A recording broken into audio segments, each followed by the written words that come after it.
Good afternoon. I want to talk a little bit about agriculture, about education, and about conservation.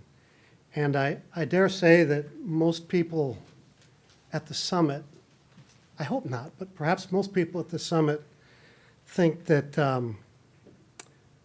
not only is agriculture not an ally in our efforts to promote conservation, but perhaps is the mortal enemy. And I have to say, in my many years in agriculture and many years in ag education, I sometimes feel the same way. And this is why. It seems often that farmers, ranchers, and others who are involved in agriculture inhabit a different planet from those who are struggling to preserve the environment. And but when you think about it, the links between agriculture and conservation are not only many, but they're really strong. 30% of the land area of the earth is devoted to agriculture, agricultural crops and pastures. Another 10 to 20% is in intense grazing. 1.1 billion people, most of whom derive their living from agriculture, live in the most diverse, biologically diverse regions of the earth. So we need to feed over the next, I think the number's been recited here many times today, by 2050, it'll be 9 billion of us eating. Worldwide, by that same date, we're going to need to double agricultural production, both to meet that increasing demand from the new folks on the planet, but also to eradicate the hunger that presently exists on the planet. So the challenge is, can agriculture efficiently produce the food we need to do this, at the same time meeting our environmental goals? Can we produce this food and still have productive soils, unpolluted air, sufficient clean water, conserved habitats and biodiversity? But most of all, can this be done in a socially beneficial way? The dominant paradigm for agricultural development over the past few centuries has been agriculture against nature. The idea has been to tame nature, to struggle against nature, and ultimately to vanquish nature.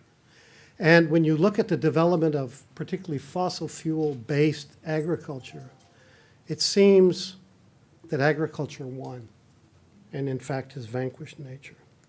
Over the last 100 years, we've altered ecosystems enormously through agricultural development. But just as there are two sort of opposing camps, environmentalists and farmers, at least that's the dynamic we often see, I think in our own heads, we tend to divide agriculture from conservation. And what I'd like to suggest is that we need to think about new models. We need to think about a new model for agriculture, a new model for the environment. We need to integrate these two realms together and think about agriculture as being, in fact, the ultimate steward of the land. So we need, I think, and that's what that's going to take, is a new generation of agriculturalists, of farmers, of agronomists, of scientists in the agricultural field. And frankly, higher education in agriculture ain't doing it today. We're still stuck in the same paradigm. I studied at Iowa State University. It's a great school. But when I went to school at Iowa State University, that paradigm of us against nature was very much the rule. And frankly, it hasn't, and that was a long time ago, it hasn't changed much. There's some changes around the fringes, but it really hasn't changed all that much. Okay, so we need a new model. And I want to talk about one small contribution to doing this, and it's called Earth University. And you might say, well, this is in Costa Rica, and You don't say earth in Costa Rica, you say tierra. So why are we calling it earth? Well, it's our name in Spanish. It's an acronym. It's the Escuela de Agricultura de la Región Tropical Húmeda, the Agricultural College for the Humid Tropical Region. This school was started in the late 80s by a group of visionary Costa Ricans who, based on the experience of Costa Rica in education, in 1949, Costa Rica abolished the army. They said, no more armies. Let's get rid of this. Let's take the money that we've been spending on the military and let's devote it to education. So based on that experience, these folks said, you know, we've got these terrible environmental problems. Well, look at Central America in the 1980s. Central America was the battleground of the Cold War. El Salvador, Nicaragua, Guatemala, Panama. Costa Rica was kind of the exception. But they said, we got these terrible social, environmental problems. Costa Rica, for those of you who don't know, we all think of Costa Rica as that environmental Shangri-La down there on the Central American Isthmus. In the 70s, Costa Rica had the highest rate of deforestation in the world. That's changed enormously.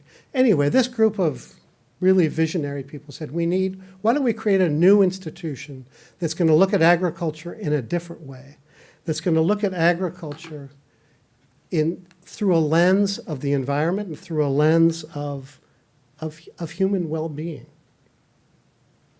So it was essentially a new model that was going to teach these kids about science and technology, but also with a commitment to the environment, to rural development, and perhaps most importantly, with a really strong values-based approach to agricultural production and natural resource management.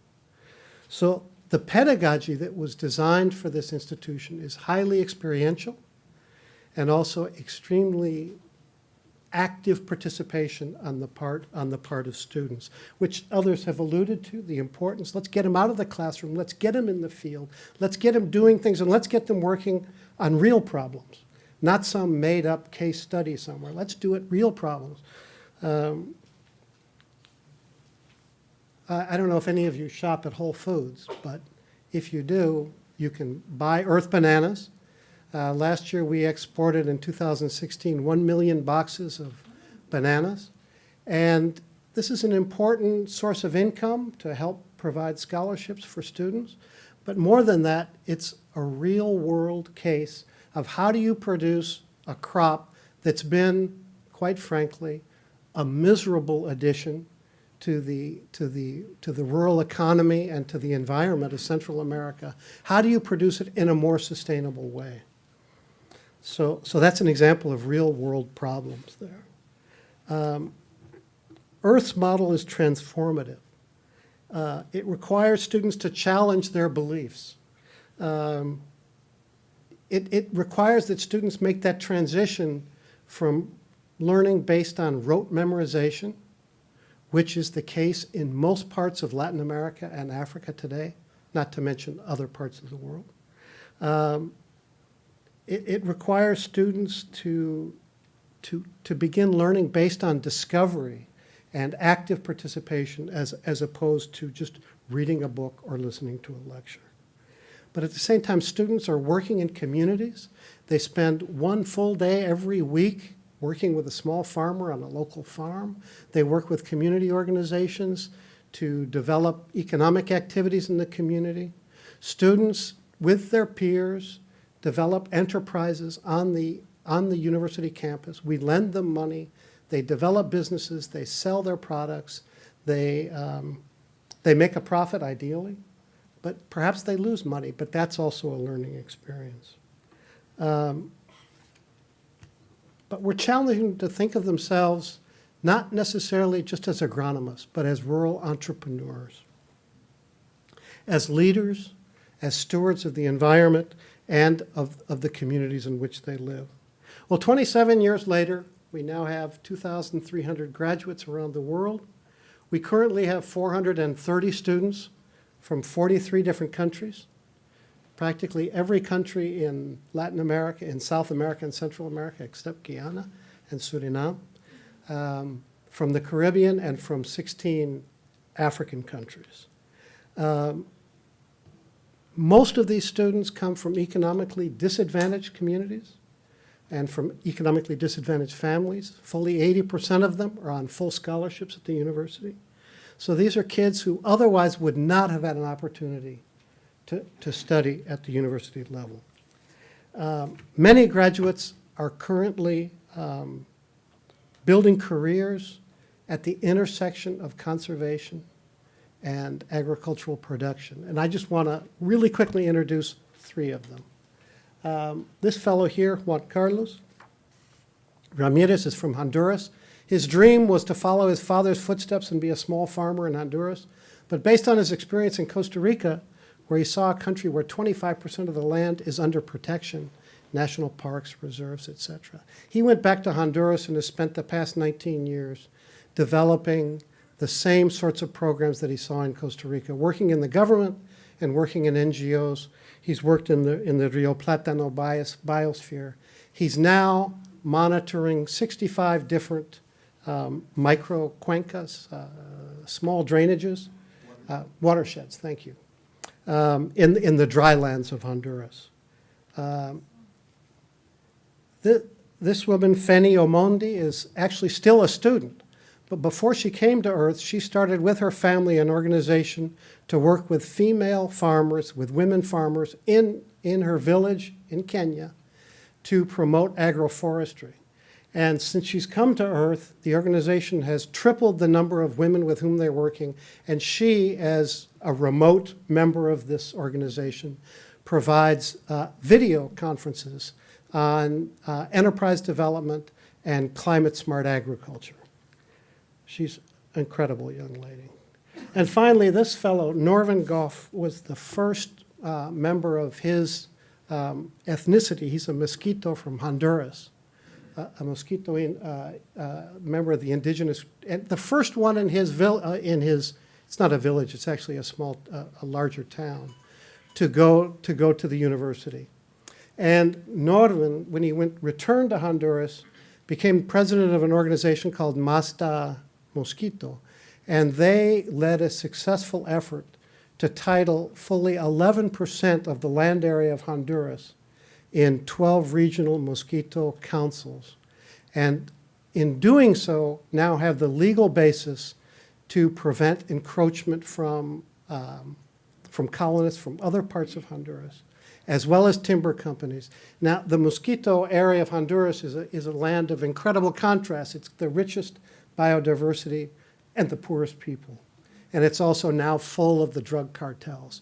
So it's a terrible situation, but they now at least have the legal basis on which they can promote things like organic agriculture and community forestry.